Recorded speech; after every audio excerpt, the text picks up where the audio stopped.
ছাত্র সমাজ যখন মাঠে নেমেছিল, সমন্বয়কদের আহ্বানে আসে নাই। আমরা খুব গভীরভাবে লক্ষ্য করছি এই রাষ্ট্র স্বাধীন করবার ক্ষেত্রে আমাদের এই প্রিয় মাতৃভূমি বাংলাদেশের আপামর বৃদ্ধ আবাল বৃদ্ধ জনতা ছাত্র সমাজ সকলে একসাথে মুষ্টিবদ্ধ হাত নিয়ে আকাশ বাতাস প্রকম্পিত করে আমরা মাঠে নেমেছিলাম। কিন্তু আজকের এই স্বাধীনতাকে ভিন্নভাবে প্রবাহিত করবার জন্য একটি মহল কুচক্রি করছে। এখানে বাংলাদেশের প্রথম সারির সকল ছাত্র সংগঠনের নেতৃবৃন্দ রয়েছেন, প্রত্যেকেই স্ব জায়গা থেকে সকল জনশক্তি নিয়ে মাঠে কাজ করেছেন, শাহাদাতের নজরানা পেশ করেছেন, আহত হয়ে এখনো পঙ্গু অবস্থায় হাসপাতালে কাতরাচ্ছেন। আমরা তো স্বৈরাচার বিরোধী আন্দোলনে সমন্বয়ক হওয়ার জন্য উঠে পড়ে লাগি নাই, কিন্তু আজকে যারা সমন্বয়ক হিসেবে আমাদের সামনে আসছেন, বিভিন্ন ধরনের রেস্ট্রিকশন দিচ্ছেন, ছাত্র রাজনীতি বন্ধের পায়তারা ছাড়াচ্ছেন, আমরা বিনয়ের সাথে আপনাদের সতর্ক করতে চাই। এই দেশের লাখো কোটি তরুণ ছাত্র সমাজ, আপামর ছাত্র সমাজ যখন মাঠে নেমেছিল, সমন্বয়কদের আহ্বানে আসে নাই। সমন্বয়ককে সেই তোয়াক্কা তারা করে নাই। এই ফ্যাসিস্ট এবং ফ্যাসিজমের বিরুদ্ধে তারা ঐক্যবদ্ধ হয়েছিল, তারা মাঠে নেমেছিল দ্বিতীয়বার এই বাংলাদেশকে স্বাধীন করবার জন্য।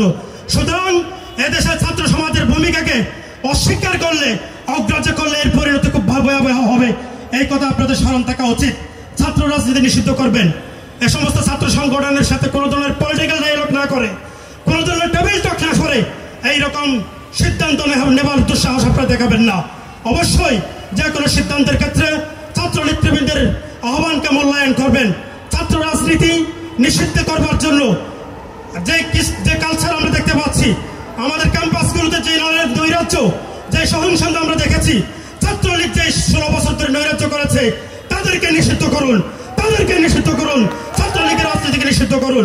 তাদের অপবাদ, তাদের অন্যায়, যার জুলুম আমাদের গানে চাপাবার চেষ্টা করবেন না। আমাদের 14টি ছাত্র সংগঠনের কেন্দ্রীয় নেতৃবৃন্দ এখানে আছেন, তাদের অন্তত বিগত 16 বছরের ইতিহাস পর্যালোচনা করুন, তাদের অ্যাক্টিভিটিগুলো অ্যানালিসিস করুন। আমরা তো কখনো ক্যাম্পাসগুলোতে নৈরাজ্য সৃষ্টি করি নাই, আমরা তো কখনো ষড়যন্ত্র করি নাই, আমরা তো কখনো গ্যাস রুম গণরুমের কালচার সৃষ্টি করি নাই। সুতরাং আপনাদের সতর্ক থাকতে হবে। রাজনীতি অবশ্যই পরিশুদ্ধ হতে হবে, জনকল্যাণে হতে হবে, পরিশীলিত হতে হবে, কিন্তু ছাত্র রাজনীতি এদেশকে গড়ছে, এদেশকে বিনির্মাণ করবে। ছাত্র রাজনীতি নিষিদ্ধ করবার দুঃসাহস দেখাবেন না। সর্বদলীয় ছাত্র ঐক্যের নেতৃবৃন্দকে বলবো, শহীদ হাফেজ রেজাউল করিমের হত্যা বিচার এই বাংলার জমিনে হতে হবে। এই ফ্যাসিস্ট সরকার হাসিনা বিদায় হয়েছে, কিন্তু আমার ভাই শহীদ হাফেজ রেজাউল করিম, শহীদ আবরার, জুলাই আগস্টের হত্যার বিচার এই বাংলার জমিনে হতেই হবে। সবাইকে ধন্যবাদ জানাচ্ছি। বাংলাদেশ ইসলামী ছাত্র মঞ্চের পক্ষ থেকে সবাইকে অভিনন্দন ও শুভেচ্ছা জানাচ্ছি। আসসালামু আলাইকুম।